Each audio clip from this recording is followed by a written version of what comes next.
What if the ancestors were calling you back, but your passport, your bank account, or trauma said, I can't go?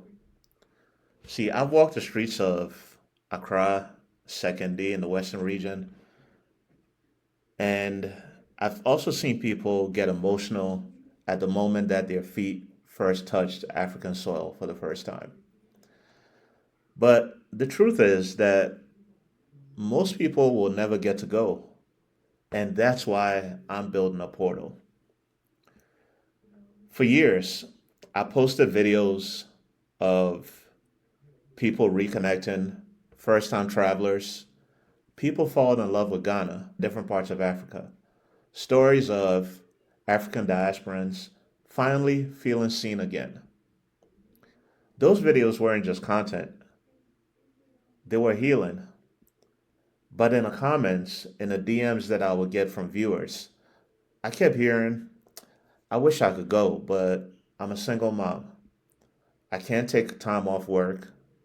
My family wouldn't understand. Then I realized one thing: there's a whole global diaspora still aching for reconnection, but locked out by money, time, fear, or distance. So I stopped documenting the return and I started building a new way to bring the return to them. SankofaVR is a virtual reality platform that lets you reconnect with Africa spiritually, emotionally, and culturally without needing a plane ticket. So imagine this: you put on a headset and you're immediately immersed and walking through Elmina Castle while hearing ancestral voices echo through the walls. You're sitting at a Ghanaian kitchen while an elder teaches you a recipe your family forgot. You're hearing the drums of your tribe and learning their meaning, their rhythm, and their power. This isn't just going to be VR, it's a cultural reclamation wrapped in immersive technology.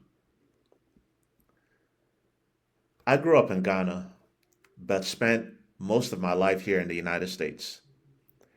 I'm Ghanaian, but I spent many years feeling like I wasn't Ghanaian enough. And when I finally saw my mother again after 14 years of living here in the States, it was kind of an awkward moment because I walked into the kitchen in our home and there she was. She was just sitting. She didn't get up to embrace me, a son that she hadn't seen or spoken to in so many years. She just sat there and it felt like the distance had frozen something in both of us. And I didn't quite understand the gravity of that moment at that time, but now that I'm much older and I look back, that moment taught me something. It taught me that physical proximity doesn't necessarily guarantee connection, and spiritual connection doesn't need geography. So I'm building Sankofa VR for every person who's ever felt like they were too far, too late, or too disconnected to come home. Right now, I'm going to be building this in public.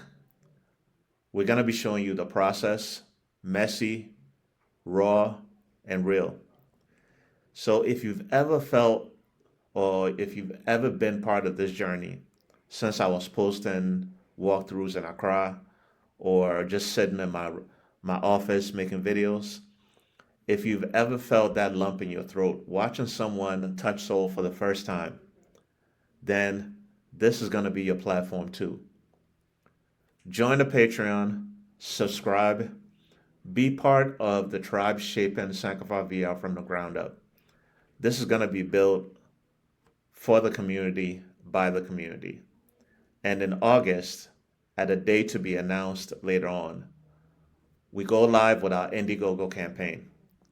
That's when we show the world what it looks like to reconnect, reclaim, and reimagine together.